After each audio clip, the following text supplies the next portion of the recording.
अब अगला देखते हैं, देखो अगला क्वेश्चन है, निम्नलिखित कथनों पर विचार करें, 2024 का ये कथन एक क्या है, महाद्वीपों और महासागरों के बीच तापमान का अंतर सर्दियों की तुलना में गर्मियों में अधिक होता है।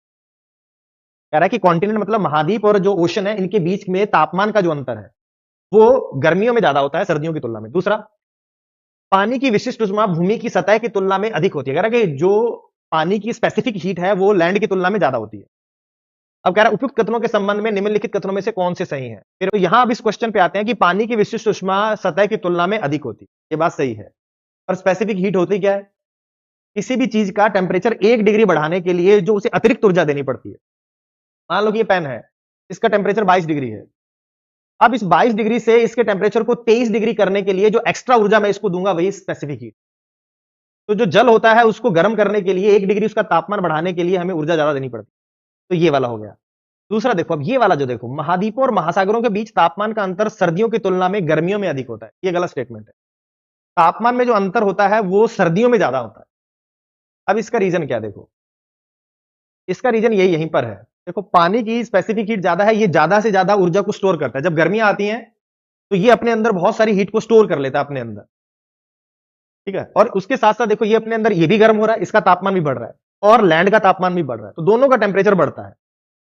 तो अंतर तो होगा कि इसके तापमान और इसके तापमान में अंतर तो होगा, लेकिन सर्दियों में देखो क्या होता है, सर्दियों में जब इसके अंदर बहुत ज्यादा हीट स्टोर होती है ना, तो वो रिलीज नहीं हो पाती है, वो मुक्त नहीं होती है। तो इसका जो टेम्परेचर है वो कम गिरता है और इसका टेम्परेचर बहुत ज्यादा गिर जाता है। तो लैंड का टेम्परेचर आपने देखा होगा, गर्मियों में हमारे यहां देखो टेम्परेचर 50 होता है और सर्दियों में आते 0 हो जाता है, मतलब 50 डिग्री का अंतर हो जाता है। लेकिन इसके टेम्परेचर में 50 का फ्लक्चुएशन नहीं होगा, इसमें तो होगा मुश्किल से 5-7 डिग्री का। तो जो लैंड है वो बहुत तेजी से गर्म होती है और बहुत तेजी से ठंडी हो जाती है। सर्दियों में बहुत ज्यादा टेम्परेचर इसका गिर जाता है और ये टेम्परेचर अपने को बनाए रखता है, क्योंकि ये अधिक मात्रा में अपने अंदर हीट को स्टोर किए हुए है। इसलिए सर्दियों में जो होता है वो अंतर ज्यादा होता है। और इसका मैंने आपको एग्जांपल लेके जेट स्ट्रीम में भी पढ़ाया, जेट स्ट्रीम में भी इसका की छुपा हुआ है। आपने पढ़ा होगा जेट स्ट्रीम सर्दियों में ज्यादा तीव्र तेजी से चलती है। उसकी जो जो उसकी जो स्ट्रांगनेस है वो क्या बढ़ जाती है, देखो यहां लिखा है ये रहा। यहां पर लिखा होगा कि जेट स्ट्रीम की उत्पत्ति अभिसरण क्षेत्रों में तीव्र क्षैतिज तापीय प्रवणता के कारण होती है और शीत ऋतु में तापीय प्रवणता अधिक होने के कारण इनका वेग शीत ऋतु में ग्रीष्म ऋतु की तुलना में अधिक होता है। वहां भी मैंने पढ़ाया था एग्जाम्पल लेके। इस क्वेश्चन को देखें, देखो इसमें पहले वाले में क्या लिखा है कि महाद्वीपों और महासागरों के बीच तापमान का अंतर गर्मियों में ज्यादा होता है न कि सर्दियों में, इसलिए ये गलत है। जबकि अंतर ज्यादा होता है सर्दियों में। दूसरा लिखा है पानी की विशिष्ट ऊष्मा पृथ्वी की सतह की तुलना में अधिक होती है, तो हाँ पानी की विशिष्ट ऊष्मा ज्यादा होती है, इसीलिए वो देर से गर्म देर से ठंडा होता है, अपने अंदर अधिक ऊर्जा को स्टोर करता है।